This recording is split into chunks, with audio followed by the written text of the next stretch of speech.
What's up, guys? This is Hata7 RCT Gaming bringing you another video for you guys, and this one is going to be the first one of the year. I hope you guys are doing incredibly well.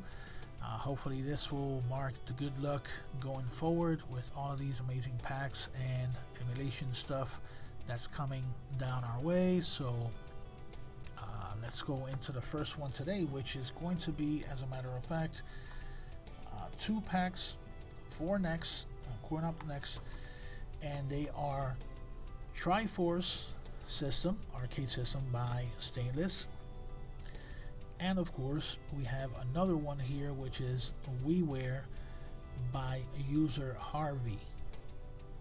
And we're gonna go into my high spec build here so we can check the first one out.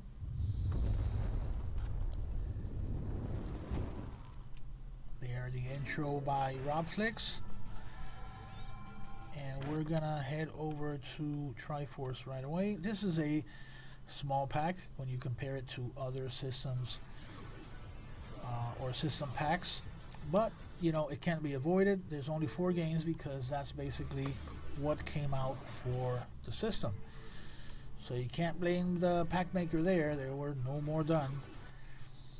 That said, it's very nice to have. It's very nice to have this as part of the arcade history, of course, because you know, for those who really love and appreciate arcades, this is one that it's very nice to have. And Triforce, it's amazing in itself that it actually happened, because coming together Namco, Sega, and Nintendo was like a huge deal back when it happened, back in the time where the GameCube was still, alive, console-wise. So anyways, I'm sorry for the ramble. Let me go in here real quick into F-Zero, show you guys.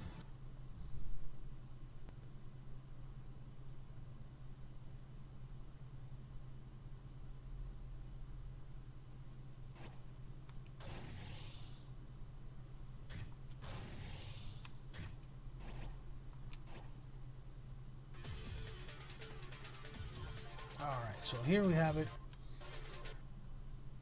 You have the cabinet setup and all that stuff that you see in the arcade version.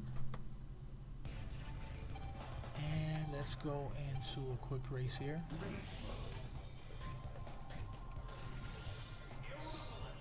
As you can see, I have it in 4:3 aspect ratio, which is the correct one.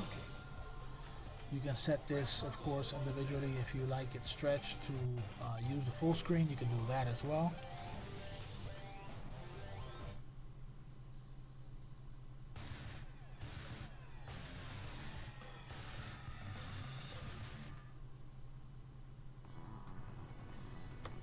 Let's do this.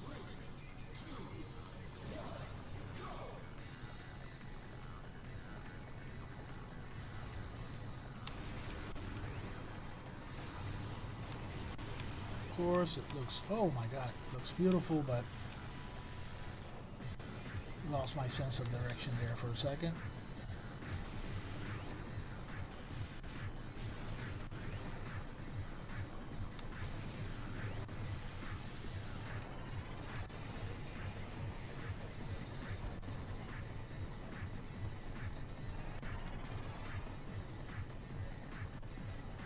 Still amazing title to this date. The graphics have held up pretty damn well. Of course, here they're rendered probably in a higher resolution than it was back then, but I mean, man, makes you wanna have a complete HD remake to the series. Wink wink, Nintendo, I don't know what the hell you're waiting for.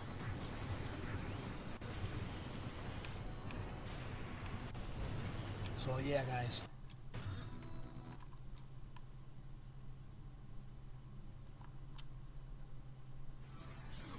That was F-Zero.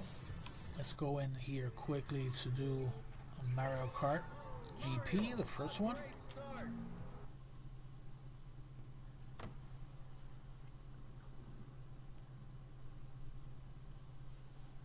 Here, of course, you're going to come across the code boot, and as the instructions say, you press F1 once. Automatically you come into here, say no again, and boom, you're already selecting your character. I'm gonna go with Wario because he's a creepy bastard with an attitude. So yeah, I got Time Attack Grand Prix. You go in here and choose your cup. I feel like a Wario cup because why not? Now this one, I have to admit, I've been playing it for quite a long time. It's been available, but of course not nearly as playable as it is here because, you know, like everything in emulation, it doesn't start off perfect, but it takes time to get it right. And this one was one of those cases. If you take a peek into the emulation folder or the emulators folder, you're going to notice that each game here has its own emulator or its own version of Dolphin, because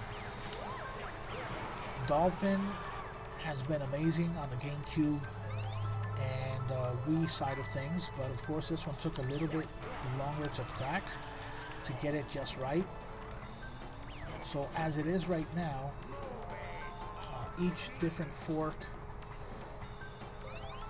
worked in Dolphin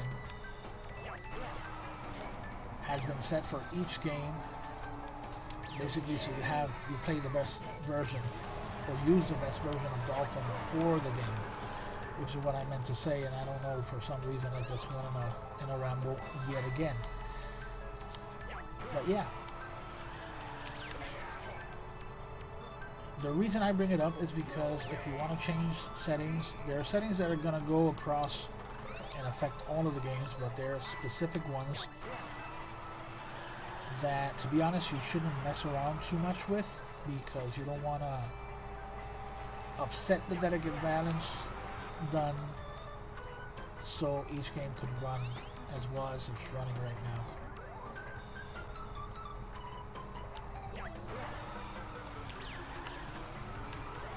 Wario, kick his ass. Kick his ass.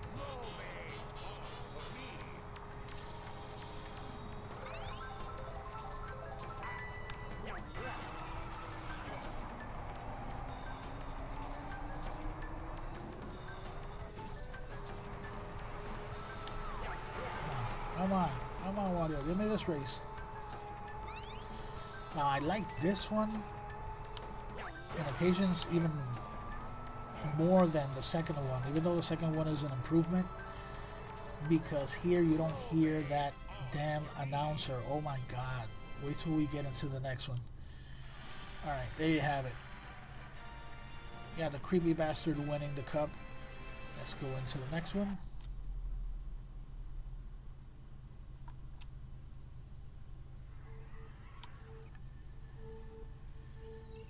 This GP2, you're going to see what I'm talking about.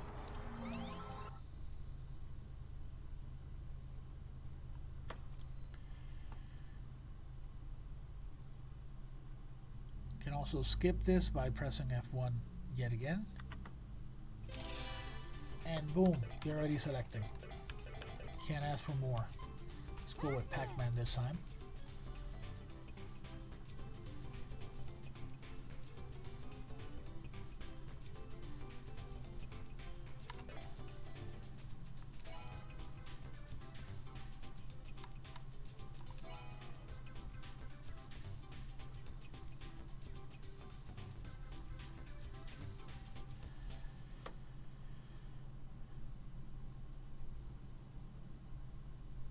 Here we are live from Mario Highway. Oh my god. This Here he wonderful goes. seaside oval is bleached by the dazzling sun. It's time Lord. to start this fierce item battle.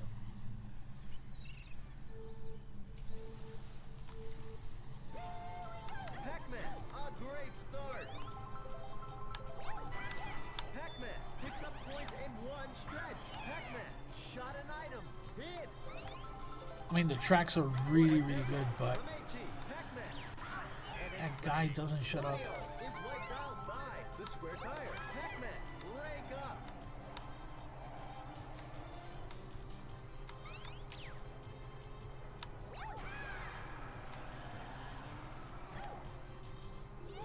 Pac-Man is looking to make a move.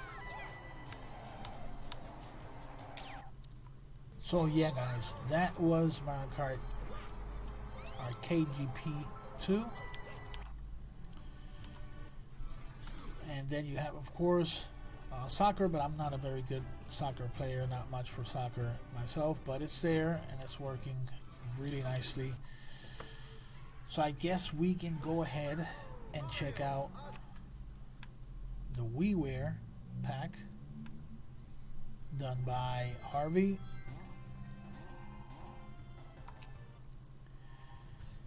And in here you're going to find, of course, this is a platform that has been very much overlooked by many, and it's understandable. You know, it's kind of like very smallish games. The file size was incredibly small, and it was done on a console or a system that, you know, was shunned by many for not being HD or whatever, you know, the whole console wars of the HD era.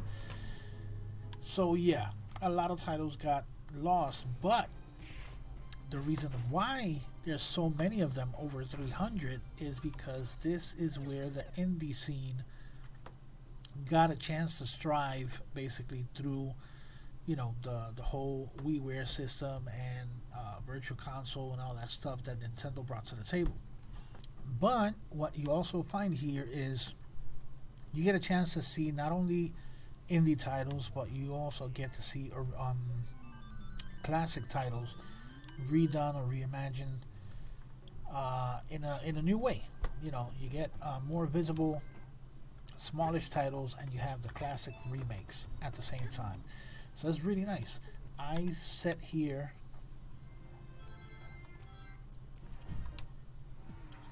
on my favorites a few, like for example Alien Crush.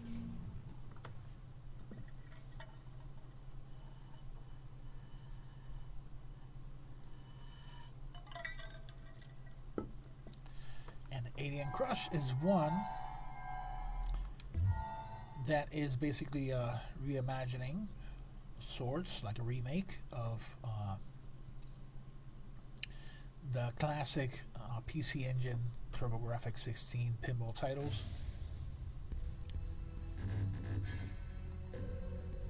I'm gonna just go with T because I don't want to be writing, I want to be playing.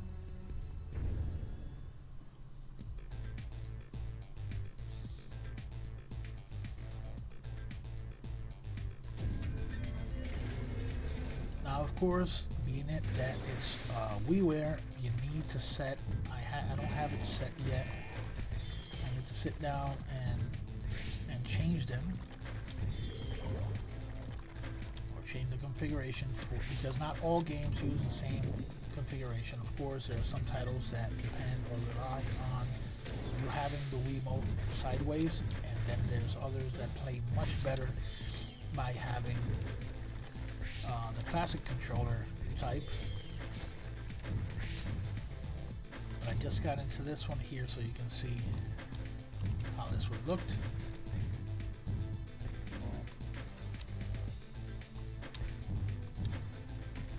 Let's pick another one.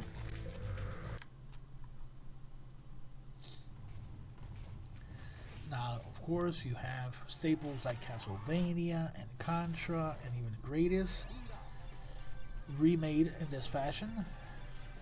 Not gonna go through all of them, of course. You have originals like Jet Rocket, but there's titles like this one right here, Lost Winds, which is a original indie title, but that feels like a full game. I don't know how they pulled it off, to be honest, given how smallish, you know, the file size for Wiiware was. But they did it in a pretty original game. Artistically, the sound and everything, the controls, very, very original.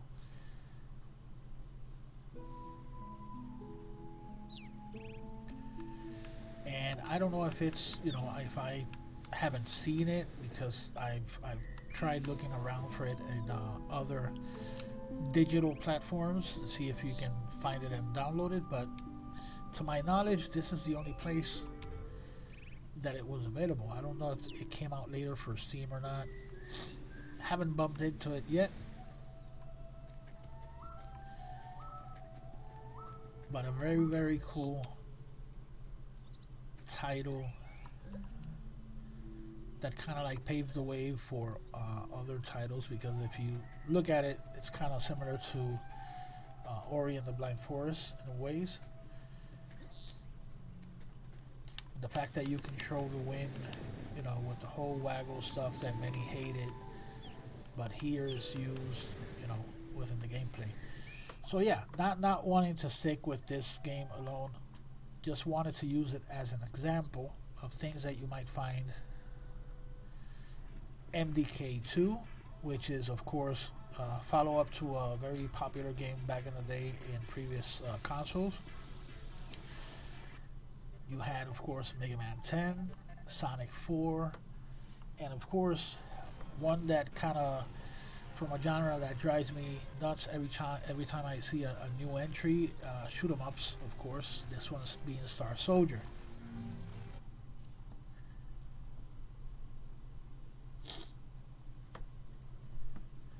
Now you're gonna forgive me, guys, if I sound a little stuffy. It's that I'm coming down with a cold, so sorry for that. So yeah, this is what I was talking about. Controls. This one unfortunately works good across different control types, so not an issue.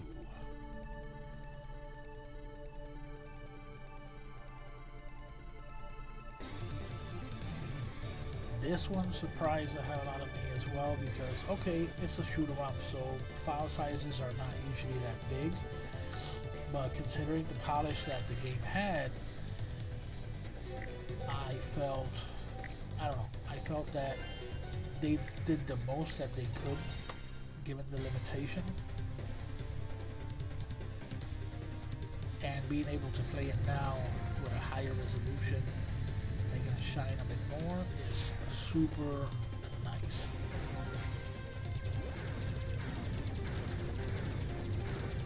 This one, another classic franchise.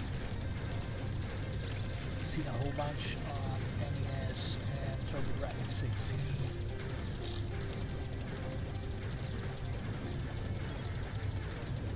Then I think we got a version. I'm not sure if we got a version on GameCube as well. Don't quote me on that, but I think I saw it there. Maybe I'm confusing it with another one. I love them all. I don't care. If it's a shoot 'em up, forget it. You got me. You got my attention.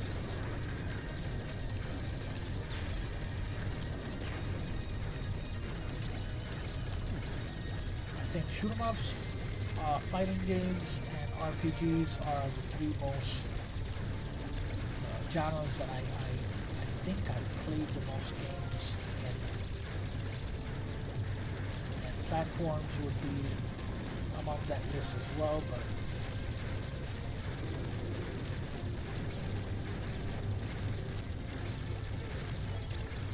so as you can see, very colorful, very detailed, and very fun. So yeah, let me stop here.